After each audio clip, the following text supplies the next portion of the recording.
So, our poster discusses the effects of adverse childhood experiences, or ACEs, and racial trauma on Black youth.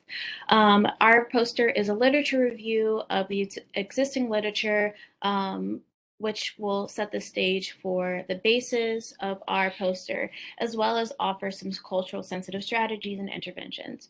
So, to start off, this topic is especially important because examining the literature and pretty much common knowledge is that we know that children's experiences um, largely impact their development in their physical health, their mental health, their learning, and behavior. And these experiences, whether positive or negative, have lasting impact on their overall well-being as they grow into adults.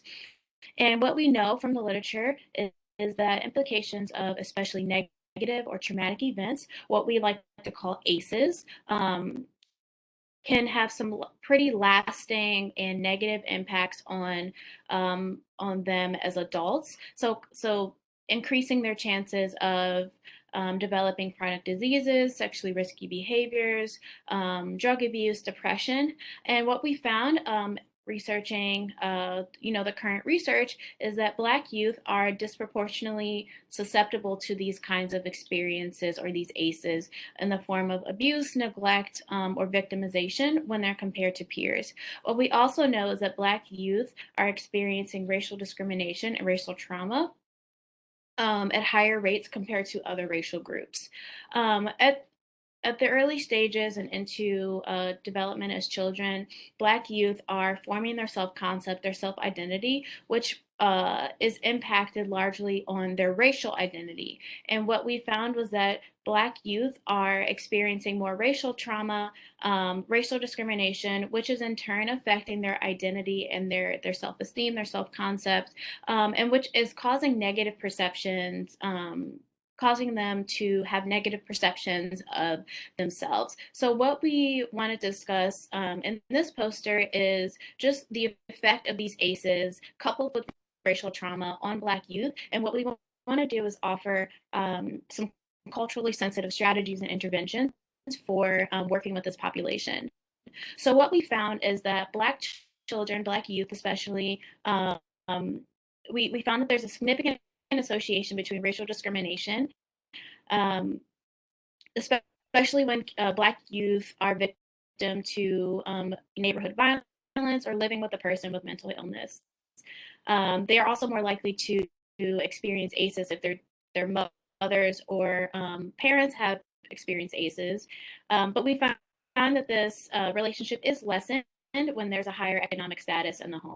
So this cycle is reduced if there is a higher academics or higher economic status.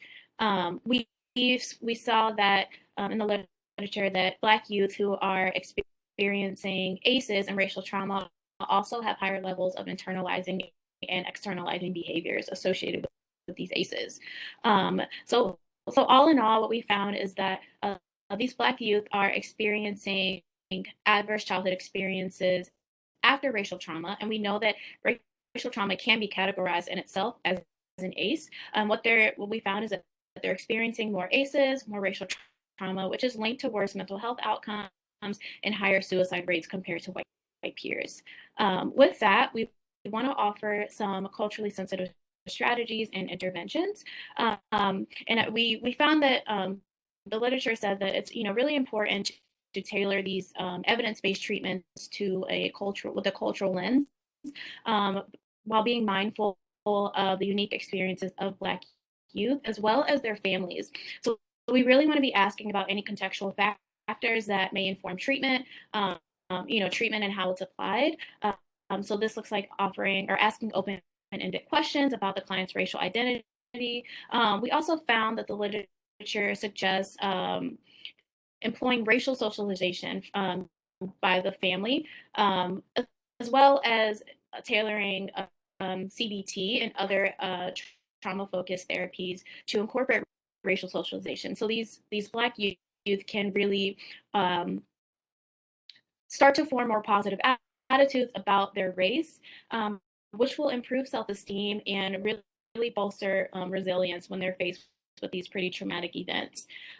Clinicians, when employing interventions need to be aware of youth's needs, so offering support, validation, security, which may not be met in other spaces outside of the therapy or intervention space.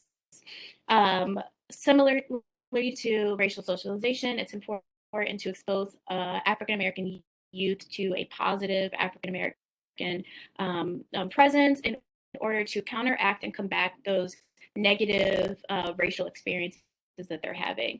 And all in all, it's really important that these interventions offer emotional toolkits for these Black youth to not only process what has happened to them in regards to race or that racial trauma, but also offering them the emotional tools to deal with any future discriminations. So that's our poster presentation. Thank you so much for listening, and you can access our information and references by scanning that QR code in the bottom right corner. Thank you.